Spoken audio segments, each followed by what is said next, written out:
चलिए शुरू करते हैं। कितनी किलोमीटर के बाद कितनी चीज़ें चेंज होती है। Engine oil to oil filter, air filter, brake pad, brake combination, battery, spark plug, clutch, timing belt, timing chain, fuel pump और हाँ alternator.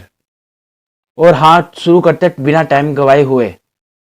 Engine oil to oil filter को कितनी किलोमीटर के बाद में चेंज किया जाता है। ये 10,000 टू 20,000 किलोमीटर के बाद में इनको चेंज कर दिया जाता है। और ऑयल फिल्टर की बात की जाती है कितनी किलोमीटर के बाद में इसको चेंज किया जाता है। 20,000 टू 50,000, 50,000 से 90,000, 90,000 से लेकर 24,000 किलोमीटर के बाद में इसको चेंज किया जाता है। 20,000 से लेकर 50,000 के बीच में इसको जब चेंज किया जाता है, जो ये ज़्यादा धूल मिट्टी के इलाके में चलती है, जिसको जब चेंज किया जाता है 90,000 से लेकर 24,000 के बाद में इसको जब चेंज किया जाता है, जो ये धूल मिट्टी के इलाके में नहीं चलती है, एयर प्रदूषण के कम इलाके में चलती है, जब इसको चेंज किया जाता है। की बात करी जाए तो ये कितनी किलोमीटर के बाद में चेंज होते हैं।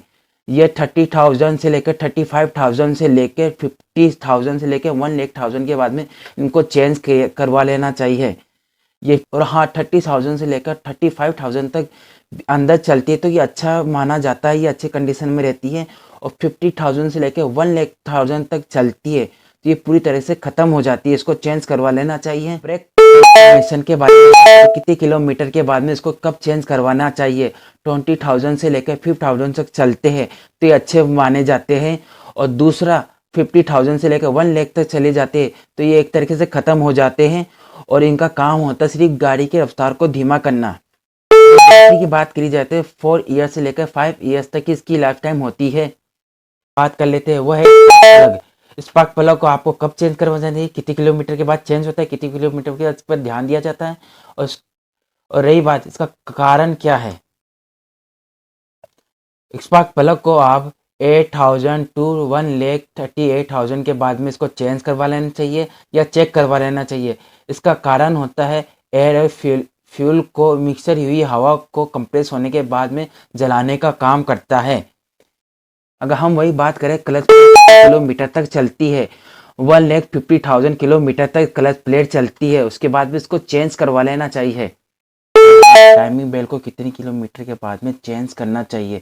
60,000 से लेकर 1,00,000 किलोमीटर के बाद में उसको चेंज करना चाहिए। और हाँ किलोमीटर के बाद में टाइमिंग चेन को चेंज करवाना चाहिए। 80,000 टू 1,20,000 किलोमीटर के बाद में इसको चेंज करवा लेना चाहिए। और हाँ को कितने किलोमीटर के बाद में चेंज किया जाता है। 80,000 से लेकर 1,60,000 किलोमीटर के बाद में उसको चेंज करना चाहिए।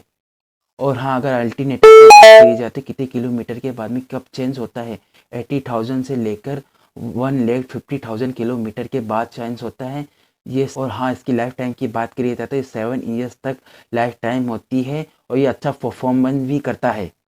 आने से पहले आप मेरा काम कर दीजिए, लाइक कर दीजिए, कमेंट कर दीजिए, सब्सक्राइब कर दीजिए, बेल आइकन दबा दीजिए और प्लीज़ जितना हो सके इसको शेयर कर दीजिए। आपका मन नहीं चाहे तभी आप इसको सब्सक्राइब लाइक शेयर कर दीजिए। धन्यवाद।